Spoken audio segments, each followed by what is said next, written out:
fourscore and 7 years ago,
Hello, darling.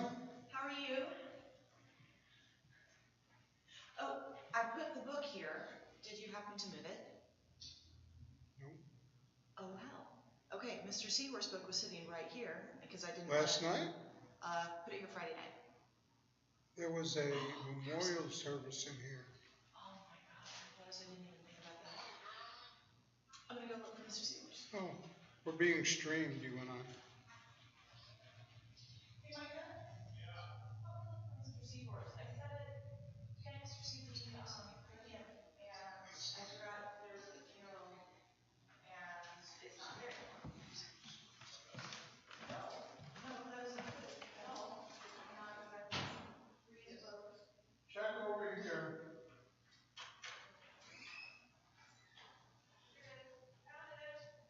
Yay!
Sir.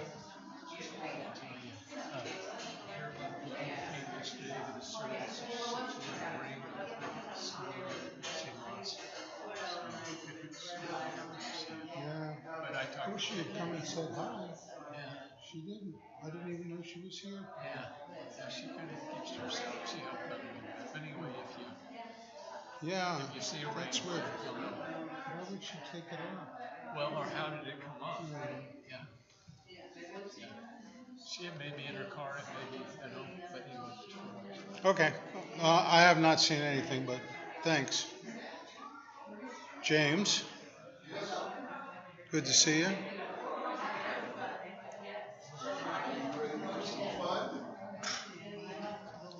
Oh, yeah.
Anywhere you like.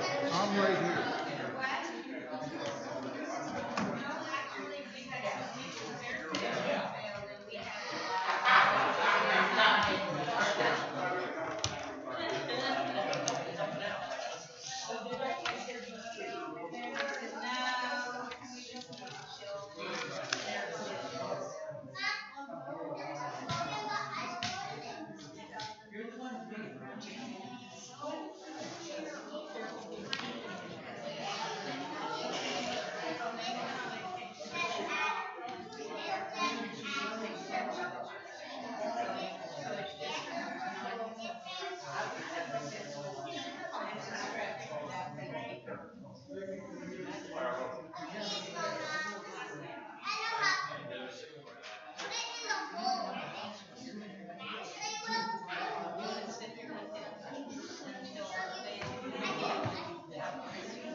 Well,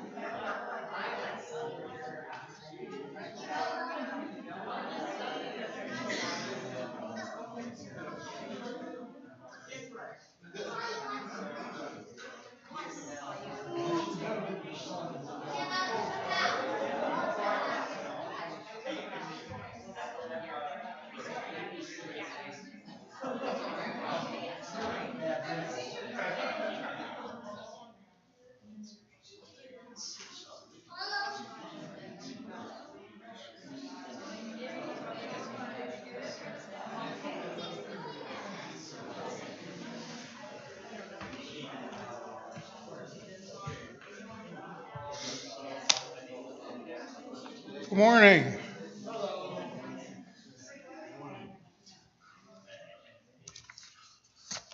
What an interesting day. What's interesting about it? Hello, Adam. All right. So I'm David Schaeffer, and I welcome all of you to UUFT. A couple of disclaimers. Number one, I'm running the stream from here. Jake, unfortunately, had to go to Kansas City, so hopefully this will all work out. We got it running, and we're actually streaming, so hello out there. Let's see what else. Oh, well, I'll do that in the announcements. We're glad that you're all here. Today is Father's Day 2022. Hello, Frank. And today you're going to hear from 4 men.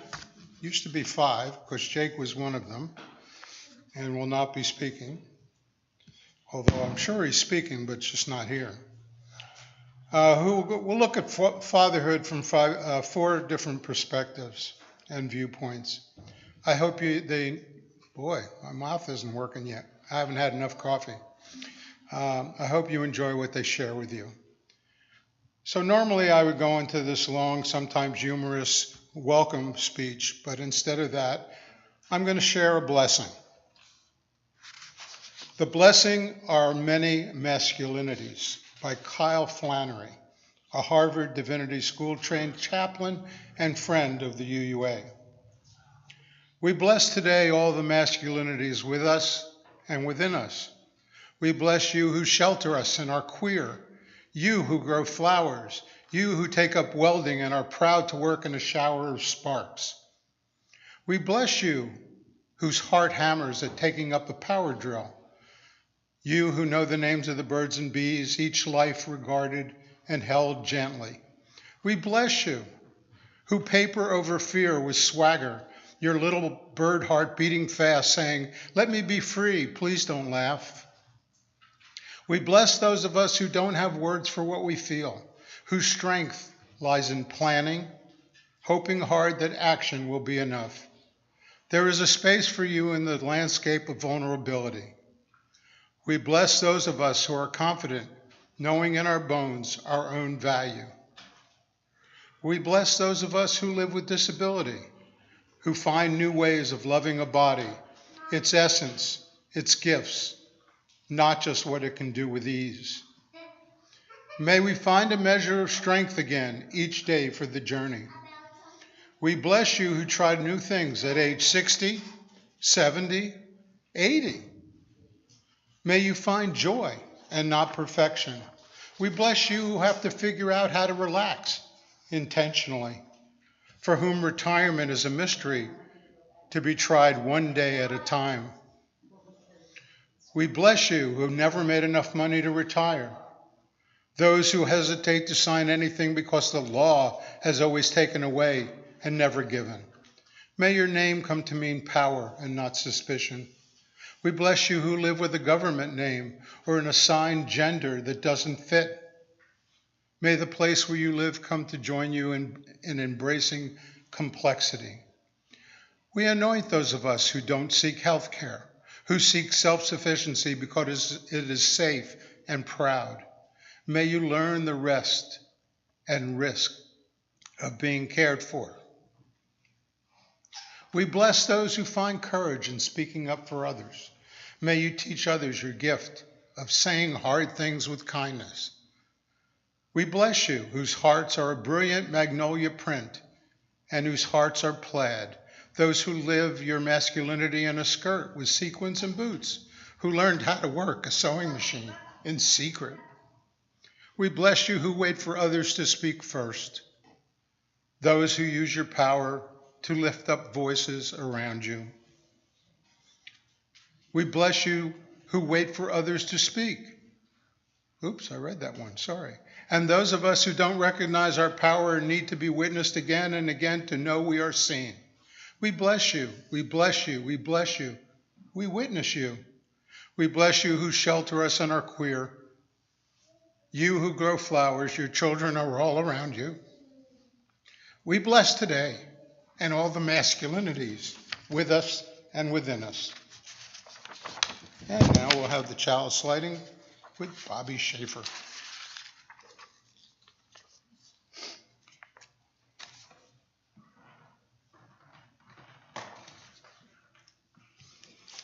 Our words for the chalice lighting were written from the perspective of Jessica Starr.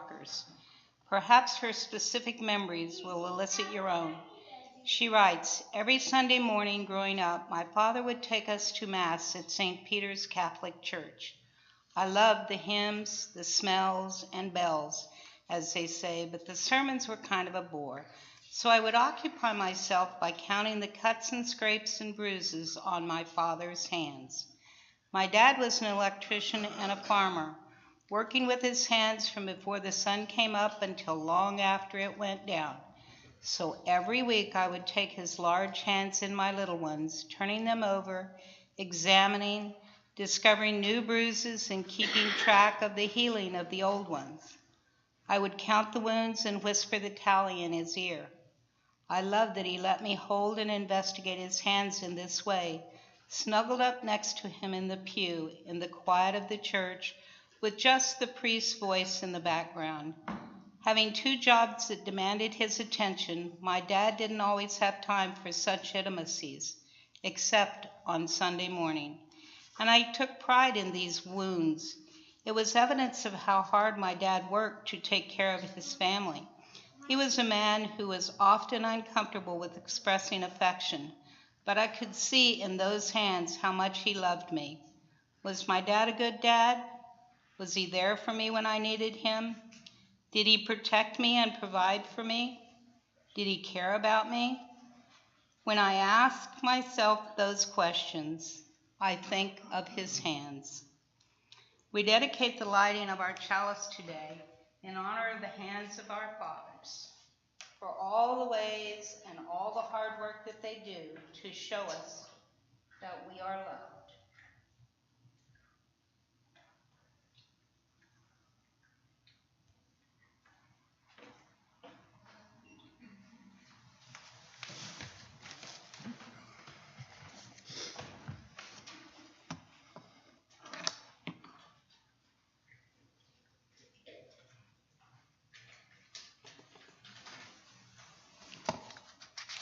Okay, Erin's going to bring us the story for all ages. What is that? So children, if you would like to come up here, you can.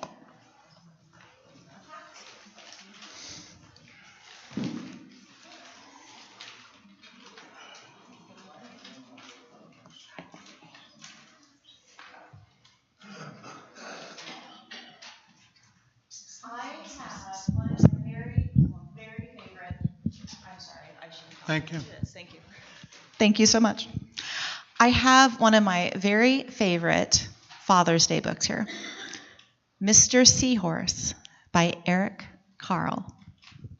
I know that. You do? I know that too. Good. Mr. and Mrs. Seahorse drifted gently through the sea. Mrs. Seahorse began to wiggle and twist this way and that. "It's time for me to lay my eggs," she said. "Can I help?" asked Mr. Seahorse. "Oh, yes, thank you," said Mrs. Seahorse. And she laid her eggs into a pouch on Mr. Seahorse's belly. "I'll take good care of our eggs," said Mr. Seahorse. "I promise." Why? Somebody has to. As Mr. Seahorse drifted gently through the sea, he passed right by a group of trumpetfish hidden. Well, they are hiding in a patch of reeds. They swim. They like to swim. But before long, Mr. Seahorse met another fish. "How are you, Mr. Stickleback?" asked Mr. Seahorse. What is a stickleback? He likes to swim too. Delighted, replied Mr. Stickleback. I just built a nest, and right away Mrs. Stickleback laid her eggs into it. Now I am taking good care of them until they hatch. Keep up the good work, said Mr. Seahorse, and swam on his way.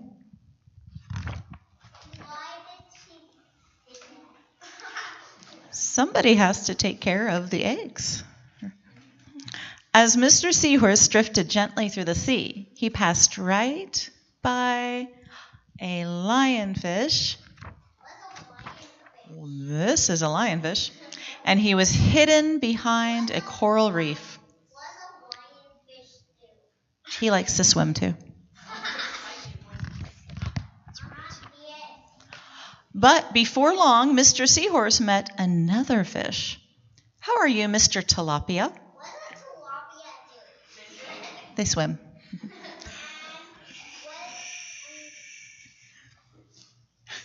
Yes? Did you have a question? Grandpa asked him to be quiet. Okay. He got very quiet. Okay. How are you, Mr. Tilapia? Asked Mr. Seahorse. Mr. Tilapia couldn't answer because his mouth was full of eggs. I know, said Mr. Seahorse. Mrs. Tilapia laid her eggs, and now you are taking good care of them until they hatch. Mr. Tilapia nodded his head. You must be very happy, said Mr. Seahorse, and swam on his way. As Mr. Seahorse drifted gently through the sea, he passed right by several leaf fish hidden among the seaweed. A bunch of leaf fish. They swim. But before long, Mr. Seahorse met another fish. How are you, Mr. Curtis? Asked Mr. Seahorse. Perfectly fine, replied Mr. Curtis. Well, he holds his eggs on his head, and they swim. Mrs. Curtis laid her eggs, and I have stuck them on my head. Now I am taking good care of them until they hatch. You are doing a good job, said Mr. Seahorse, and swam on his way. As Mr. Seahorse drifted gently through the sea, he passed right by a stonefish hidden behind a rock. He hides behind rocks and swim.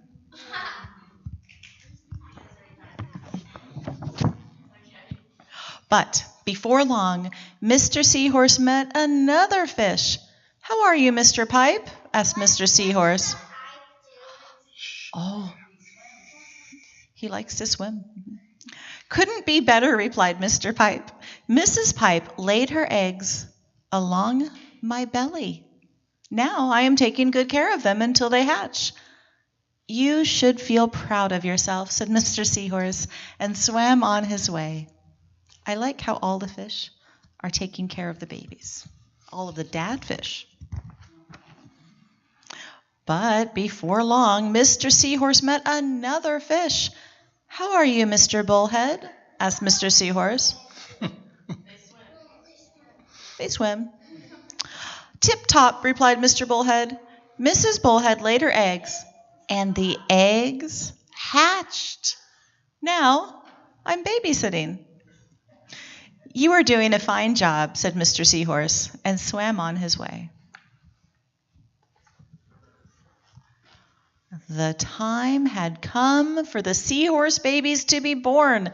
Mr. Seahorse wiggled and twisted this way and that. At last, the babies tumbled from Mr. Seahorse's pouch and swam away. One baby turned around and tried to come back into the pouch. Oh, no, said Mr. Seahorse. I do love you, but now you are ready to be on your own. The end.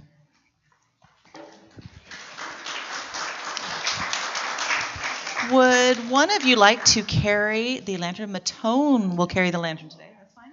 Matone, will you lead us out? peace. Go now in peace. May the spirit of love surround you everywhere, everywhere you may go.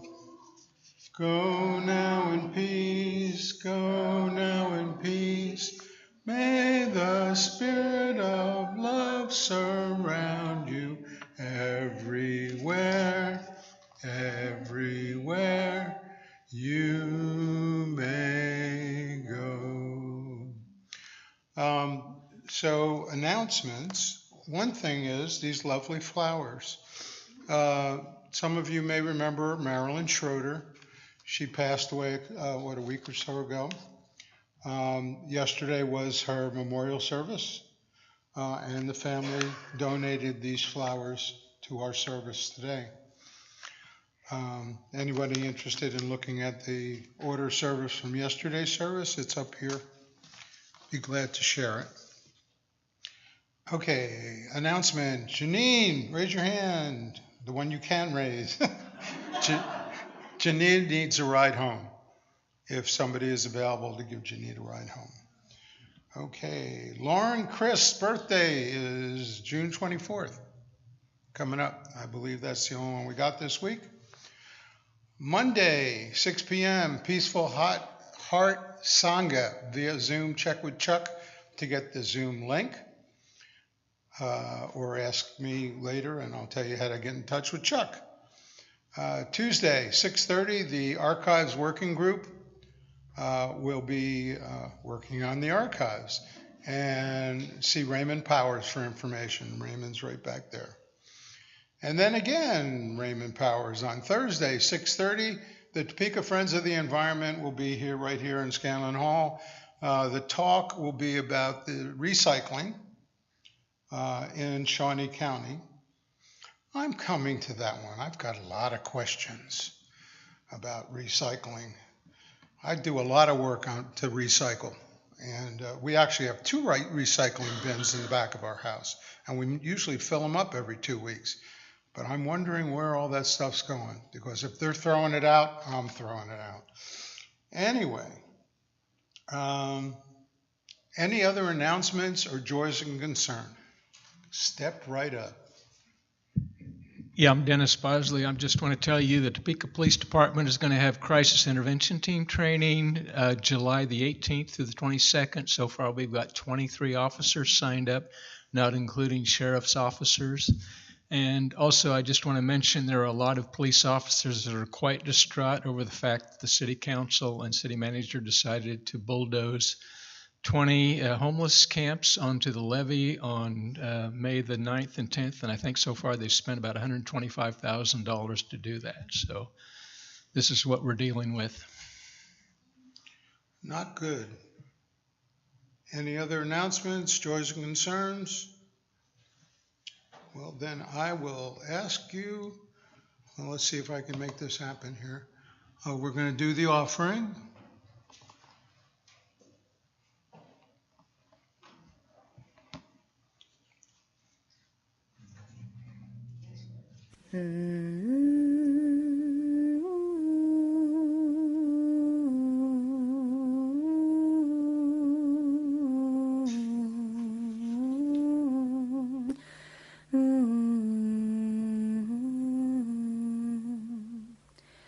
From you I receive, to you I give. Together we share, and by this we live. From you I receive, to you I give. Together we share, and by this we live. I thank you all for your contributions.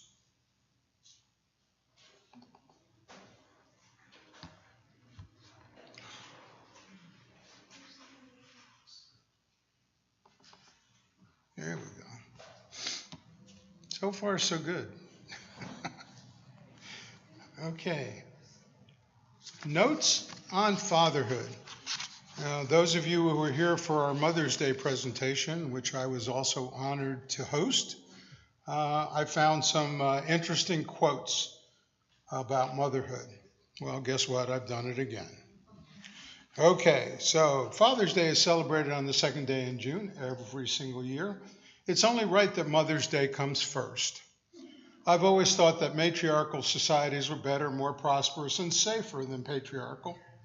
Here are some thoughtful Father's Day quotes I found. Sigmund Freud. This isn't bad. I cannot think of any need in childhood as strong as the need for a father's protection. Not bad. Could have been deeper.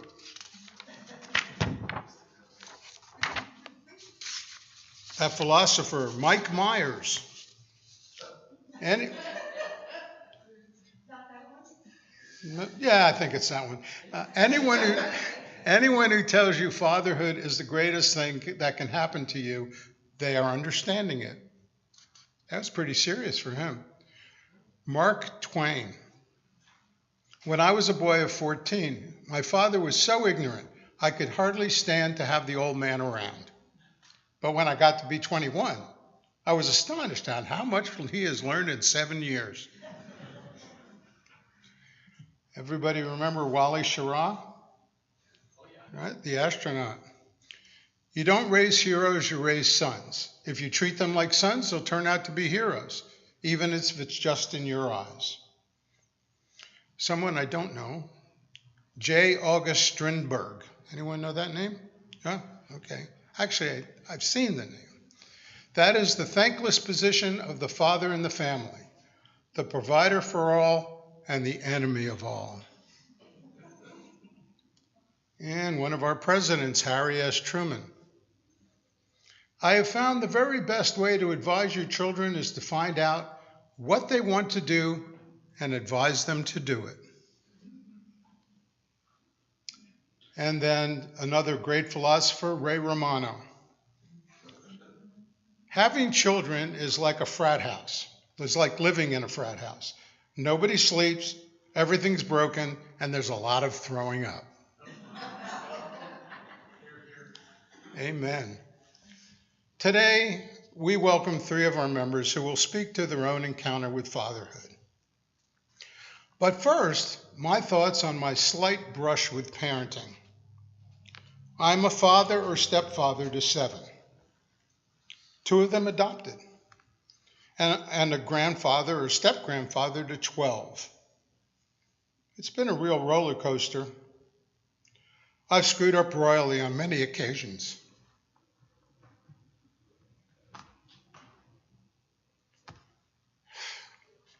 Here I go again. I even allowed my firstborn to be adopted by his mother's new husband. Big mistake. But he came to visit me in the summer of his sophomore year in high school, and he never left. Took me years to make that relationship right, but when he asked me to legally change his name back to Schaeffer, I knew I was on the right track. I've dealt with a 2-year silent teen, a teen sexuality crisis, probably more than one, a child with a life-threatening disease, kids moving away, stepkids being kidnapped.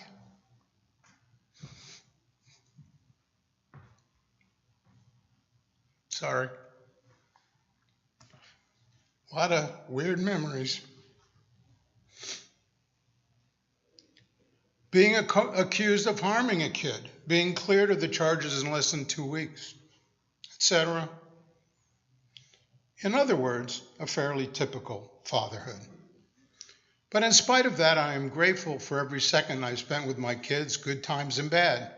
And I'm especially grateful for my kids, the time I have with my grandchildren, especially the 5 here in Topeka. As for my dad, he spent his whole 97 years of it taking care of me and my brothers at first, and then my mom up until the day of his death. In a lot of ways, he was a great role model. And again, in a lot of ways, not so much. I'm just grateful that he survived World War II and got home to create me and my two brothers. I miss him greatly. Fatherhood, well, parenting, to quote Adele again, if you'll recall Mother's Day, parenting is effing hard. Most of us get by doing our best. Today's speakers, besides me, will be Bob McDaneld, Micah Forstein, and Jim Nelson.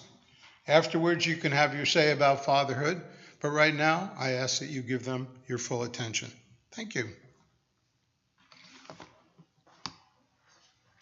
Bob?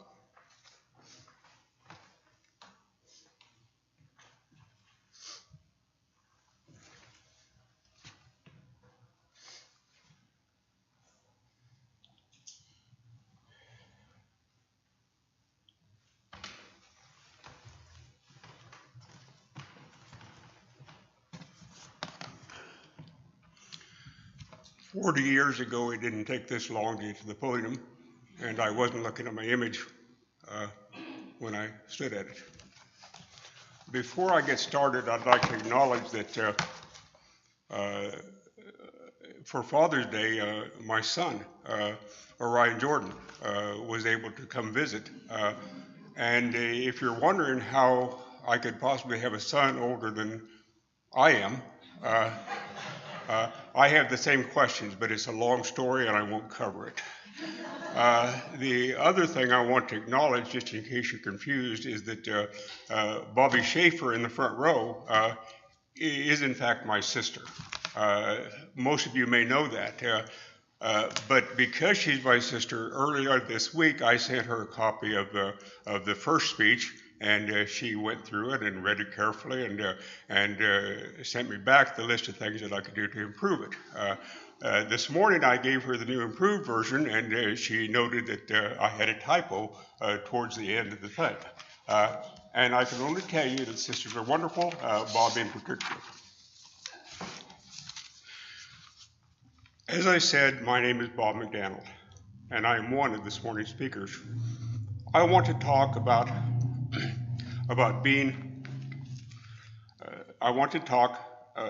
Father's Day this morning, about being a parent, but first of all, I want to talk briefly about my own childhood, because of the impact parts of that childhood had on who I became and who I am. I grew up in a small town in north central Kansas, the second of 6 children. My father was a mechanic, my mother a nurse, although she didn't work outside the home for much of my childhood. We lived in a small home, 300 square feet, 3,000 square feet, 900 square feet. And my parents had expanded that during our early parts of our childhood by turning a side porch into a bedroom for 3 of the kids. For the first part of our life in that house, my parents' bed was in the living room, so there was not a lot of room.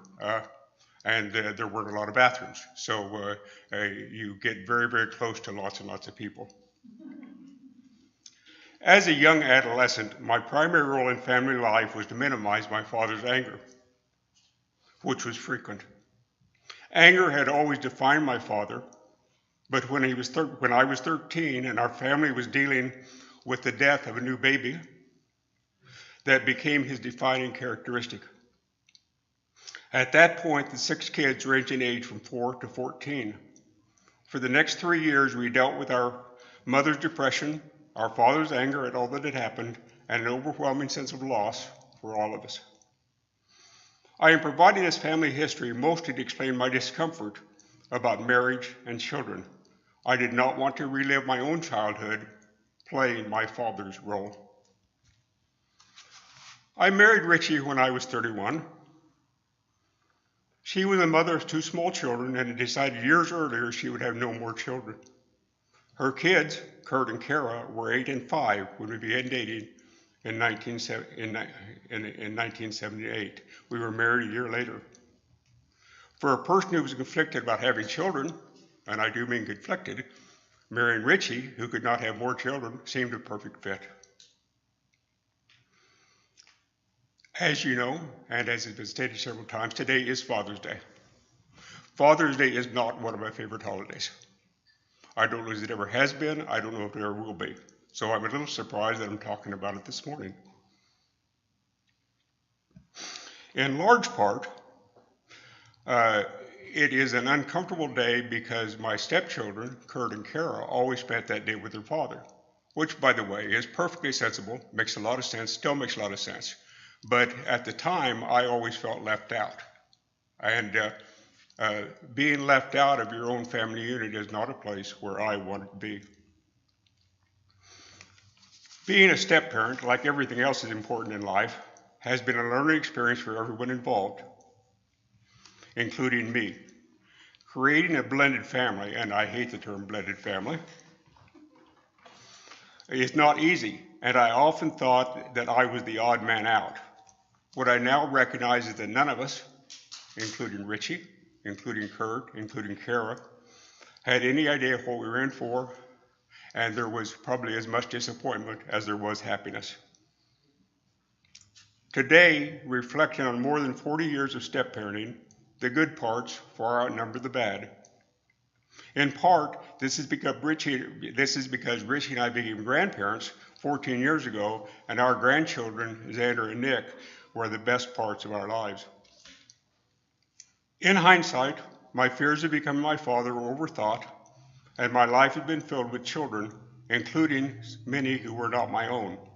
Those other kids include J.T. Kiernan, my little brother in the Big Brother program, who I still have a relationship with, and Mashira Darby Bay, a 5-year-old who chose me before I chose her.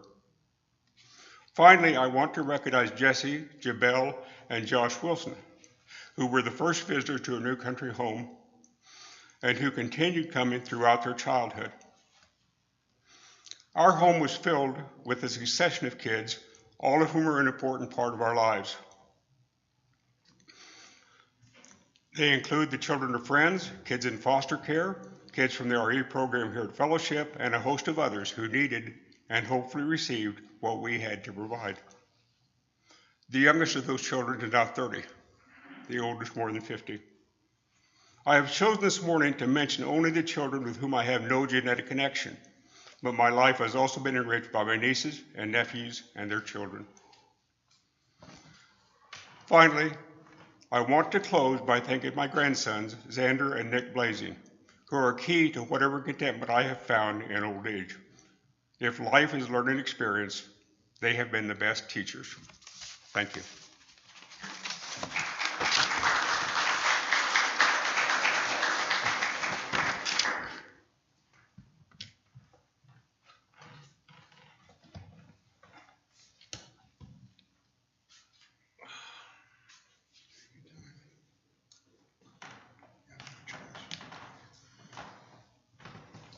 Thank you, Bob.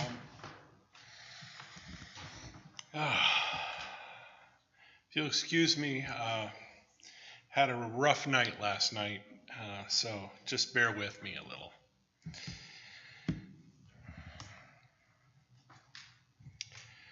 Today I speak to you about being a father. Most of you have had a dad, but with the current state of technology, I don't want to assume. Everyone knows what it takes to become a father, so I'll skip that part. Being a father is my responsibility, whether I'm speaking about my own children or children in general.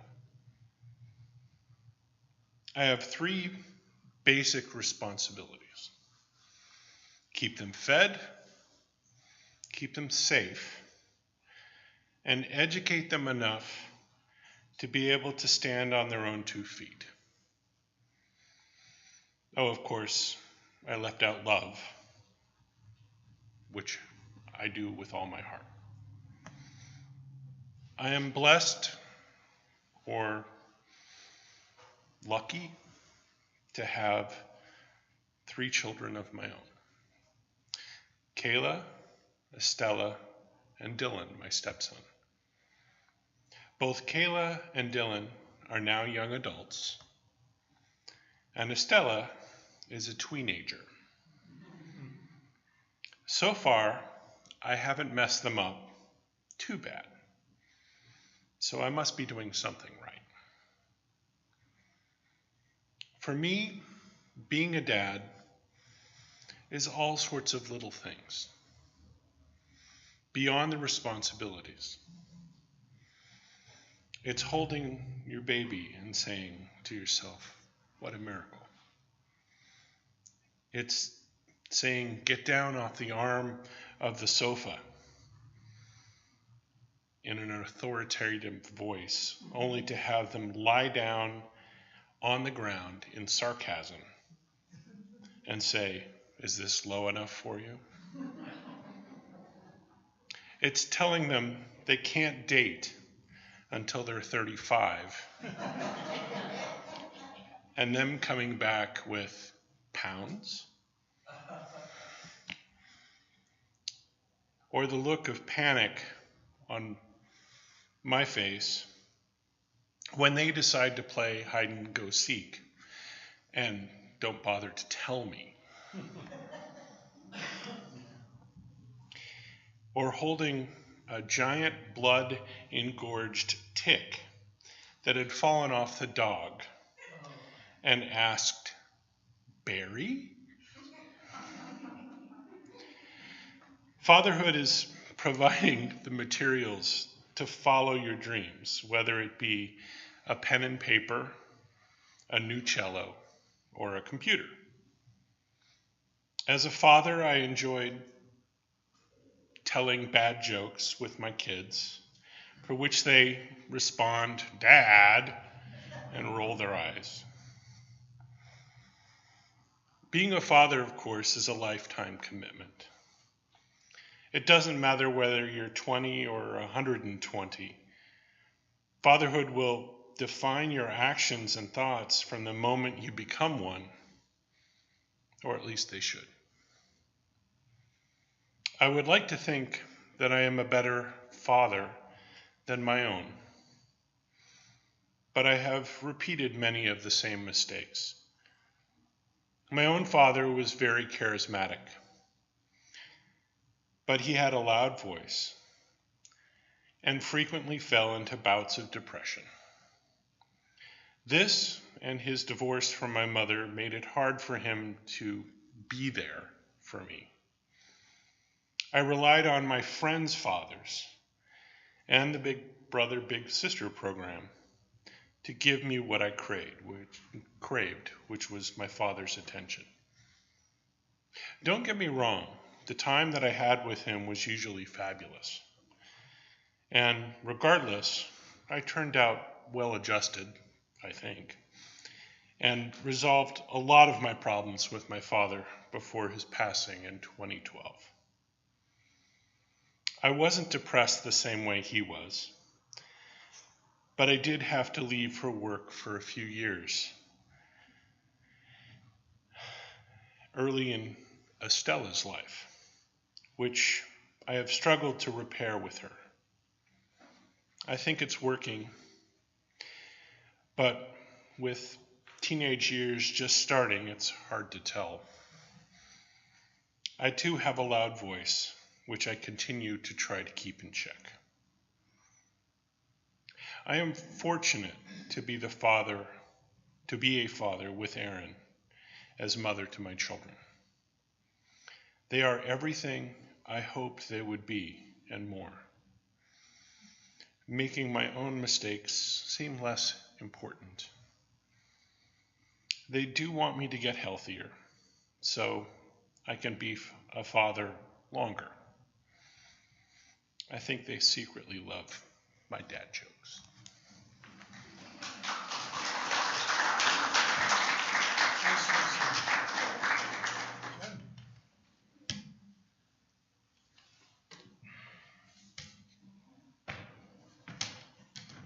Hi, I'm Jim Nelson, and I am a stepfather, which is a little bit different than being a father. It has a lot of ramifications that are odd and that most fathers don't get to see. When I was young, I got in a lot of trouble. And as a result of that, I decided that having a kid was probably not a real good idea. If they behaved like me, I'd kill them. So I decided that it'd be a good idea while I was in college and after college that if I associated with women that didn't have any children and didn't want any children, my plan would work. And then I ran into Nancy Coates, and we wound up getting married, and she had 2 daughters. Total violation of the plan. I figured it was going to be a complete disaster because of the children. Well, it wasn't. It turned out to be the best thing that ever happened to me. They turned out to be really nice kids with all of the greatness of children and all of the problems. My youngest stepdaughter, who I consider my daughter, she was 13 when we first met. Nancy's older daughter was already in graduate school because Nancy was 10 years older than I am. So at the ripe old age of 20, I had a 15-year-old daughter. You know, and it turned out that she liked cars as much as I did. And she would borrow my cars, and her total was 2 crashed Porsches, 1 crashed Audi, and 1 crashed Volkswagen. So she could get very expensive. And she had a technique. It was a very special technique that she developed for keeping me calm and keeping her mother calm. I thought I had that thing turned off. Anyway, what she did, her mother would get a phone call. If it came in after 9 o'clock, it would be from Andrea, and it would be a problem. So I answered the phone, and I would get a call, and it would say, "The car won't start. Come and get me." So I'd put my clothes on. This would be usually after I was in bed. I'd put the clothes on, the car, and pick her up. And in fact, the car wouldn't start. So I figured, I'm on a hill, I'll give it a little push start and we'll see what happens. And so I let the clutch out, and all I could hear was clank, clank, clank, clank, clank. I said, okay. I looked up underneath, and there was a hole in the engine about that big with a piston hanging out. And I said, gee, what happened? She said, well, I let my boyfriend drive it, and he shifted from 5th into 2nd. And he did, and blew the engine to pieces. Well, then I'd get a call and say, oh, the car's stuck. Oh, it's stuck. All right. Get routine, get up, get dressed, go pick her up. The car being stuck meant that it was laying on its side in a ditch. And, you know, all of these things cost money, but for some reason, that didn't make a damn bit of difference at all. And it got kind of expensive because Andrea, the youngest of the 2 stepdaughters, aside from her problems with cars, actually, when she was a bit younger, she wound up with anorexia nervosa at 13. And so we went through that. And after that, they can hear you, you know. Oh, that's Andrea saying Happy Father's Day. Couldn't have timed that better. Anyway,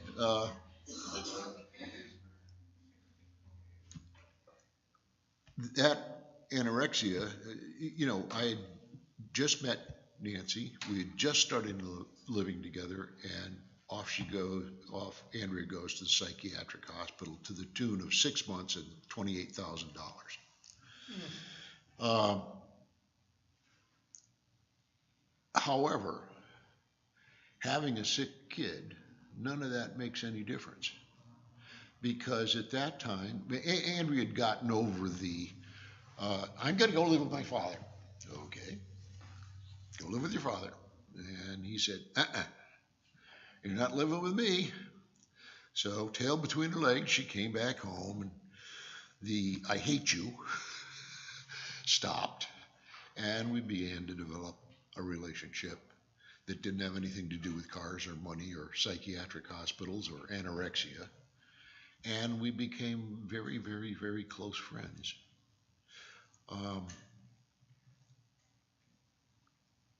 And we enjoyed each other. We were a family of 3 instead of a family of 2. And Andrea had her problems with the anorexia and other things. But no matter what happened, you'd give your soul to make things better for your kid.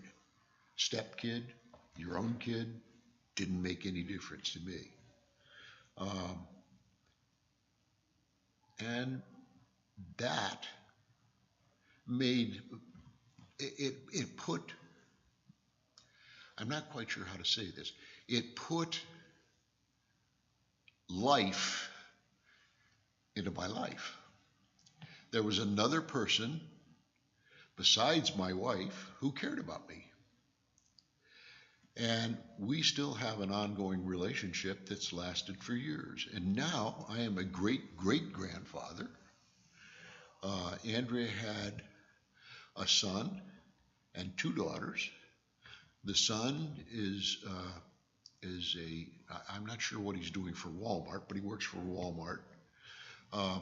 One of the daughters is a doctor, and the other daughter, I'm not sure what she is. She's off the wall. She's went to law school, and then she dropped out of law school to start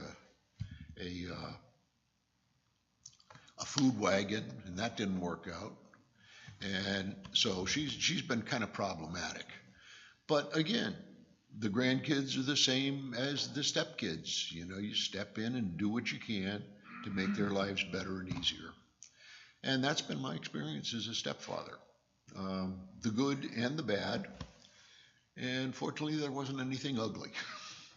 That's all I have to say. Thank you.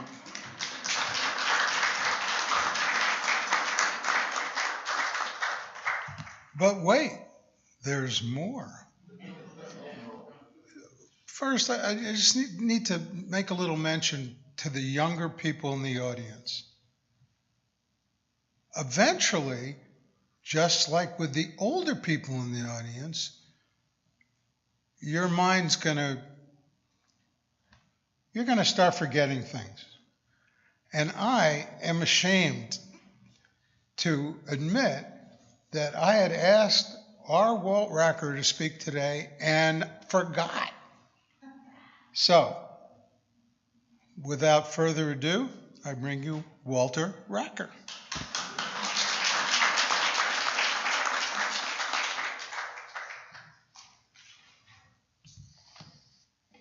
I could have said he was filling in for Jake. Thank you, David. And my colleagues in Fatherhood, I praise your efforts and the results of your work, and it's a joy watching all of you grow with your children.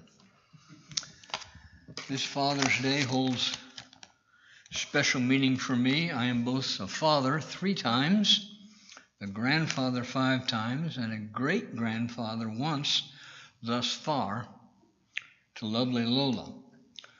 One reason it is special is that our grandson Gary, the wrestling coach at Chapel Hill, is preparing for the birth of his first son any day now. So I pondered this while browsing through my desk for an appropriate greeting card.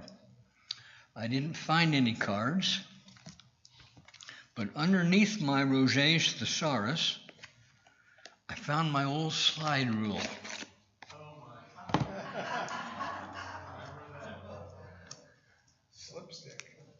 It's stuck. At any rate, I'm not. Among the artifacts that my progeny will have to sort through as they go through the detritus of my material life someday is my collection of slide rules. They used to be found in math classrooms and scientific laboratories all around the world. I used one myself for many years in my first career as a hospital laboratory technician. I was reasonably adept at many of its routine functions, as I calculated various parameters measuring blood chemistry for the values of glucose, protein, calcium, phosphorus, etc.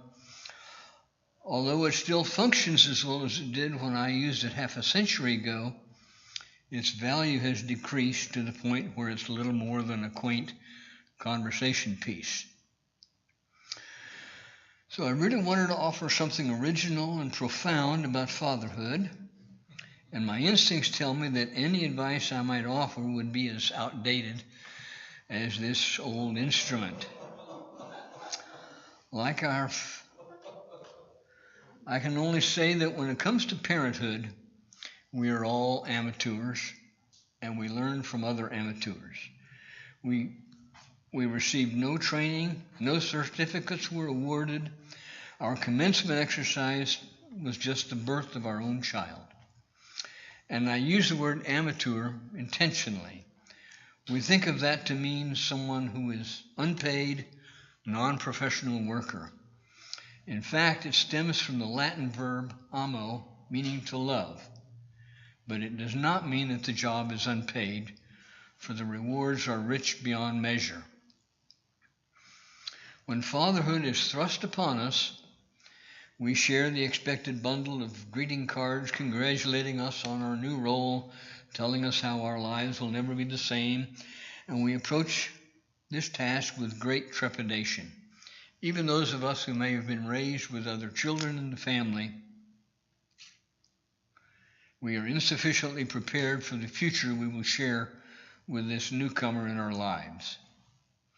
When reviewing my own experience as a father and noticing interactions among other men and their children, it occurs to me to ask, how did so many of us turn out okay? And occasionally grow into wonderful, loving adults. I can only say that when we approach the task with love, the results will amaze you.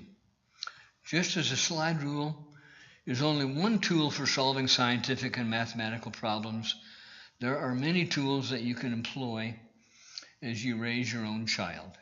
So I offer these suggestions. First, be patient. Whether it is another dirty diaper, a homemade haircut, an unapproved tattoo, many of the things that give us concern will prove not to be nearly as severe as we thought at first. Second, read to your youngster every night. Subscribe to Dolly Parton's Imagination Library as soon as you go for your first appointment with your pediatrician. And I have to tell you, I was slow coming on board the Dolly Parton bandwagon.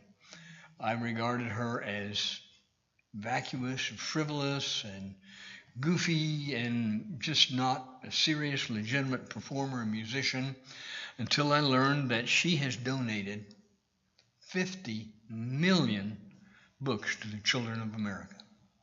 Her father was illiterate, and as a tribute to him, she started this program so that children in America could have access to books. So when you go to your doctor with your youngster for the first visit, ask about it, and you will get in the mail an age-appropriate book every month for that child until he or she is 5 years old.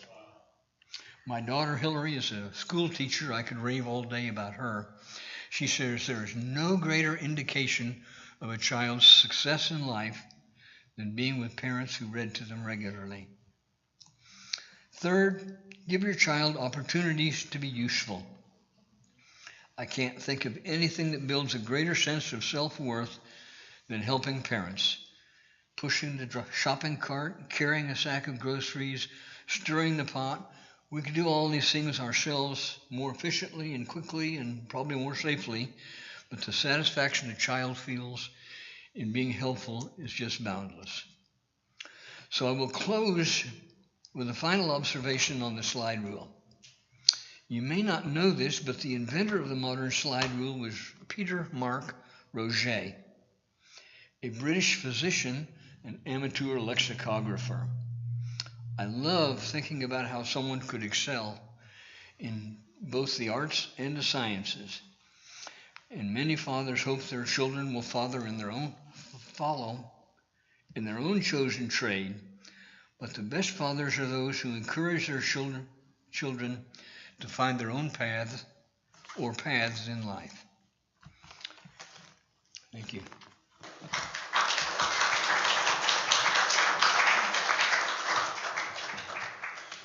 Thank you, Walt. That was marvelous. And again, my apologies.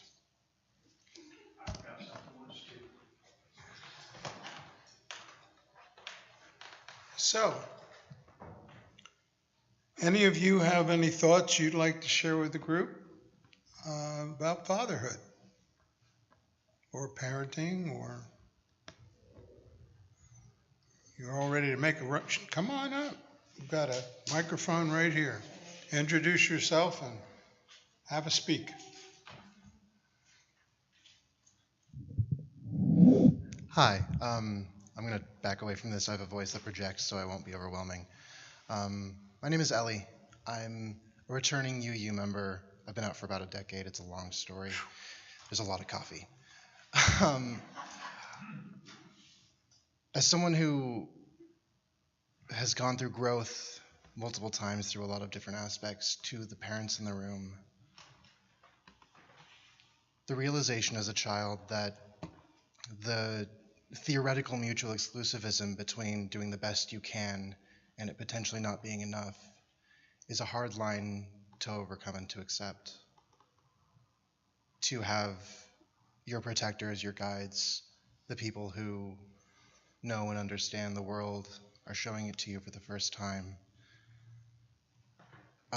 As John Steinbeck said, to see your gods fall for the first time is a memory no child forgets. But I promise on the other side of it, as we examine the ruins and we go through our own growth as all of our different paths may dictate, we're grateful. Thank you. It means more than we can possibly put to words, every bit of it. Thank you. Thank you, Ellen.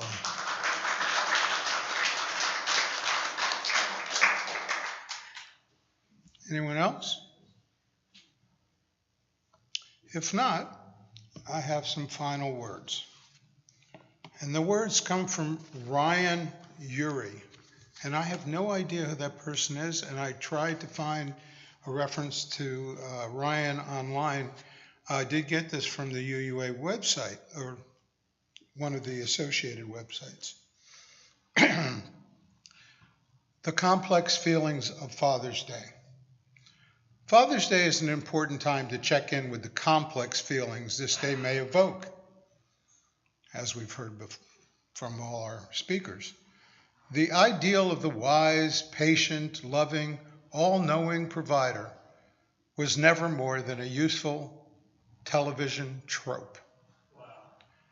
At its best, this ideal gives people a positive role in child-rearing to aspire to, but at its worst, it casts patriarchy in a benevolent light as the natural order of things, and it also creates an impossible standard for new fathers to live up to that denies the messy, frustrating reality and constant failings that are part and parcel of parenthood.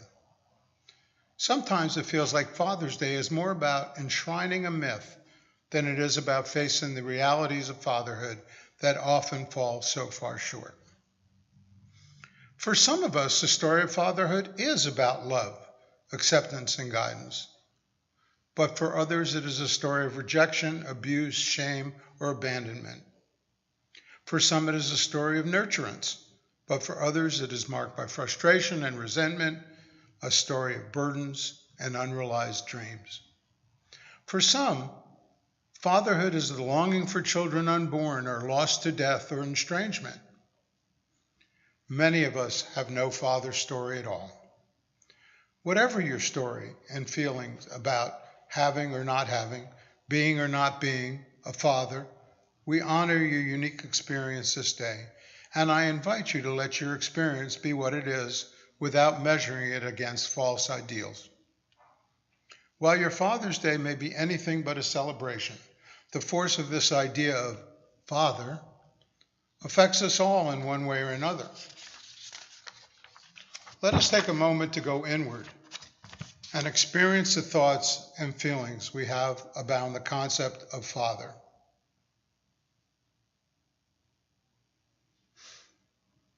If what you're feeling is love, then I invite you to bask in that warmth and let it fill you. If what you're feeling is pain or rage, then hold it gently and listen as it wails its lament. If what you feel is sorrow, let yourself be slowly rocked by its waves. And if what you experience is the longing of a child abandoned, then cradle that inner child and offer it the unconditional acceptance and love it yearns for. Have a great week. Thank you.